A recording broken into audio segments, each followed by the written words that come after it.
বেআইনি সমাবেশ ও পুলিশের কাজে বাধা দেওয়ার অভিযোগে রাজধানী পল্টন মডেল থানায় ৪,১১৪ জন আনসার সদস্যের বিরুদ্ধে মামলা হয়েছে।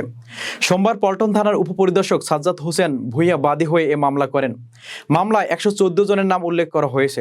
এছাড়াও এ মামলায় ৯৫ জন আনসার সদস্যকে গ্রেপ্তার করা হয়েছে। এদিকে সচিবালয়ের সামনে শিক্ষার্থীদের সঙ্গে সংঘর্ষের ঘটনায় দায়ের করা মামলায় গ্রেপ্তার ১০৯ জন আনসার সদস্যকে ঢাকার মুখ্য মহানগর হাকিম আদালতে হাজির করা হয়েছে। এর আগে গতকাল রবিবার রাতে সচিবালয়ে আনসারদের বিভিন্ন দাবি মেনে নেওয়ার পরও বাহিনীটির একটি দল সচিবালয়ে অন্তর্বর্তী সরকারের উপদেষ্টাদের আটকে রেখেছেন এবং কর্মকর্তা কর্মচারীদের মারধর করেছেন। এ সময় শিক্ষার্থীদের লক্ষ্য করে গুলি ছোড়েন আনসাররা।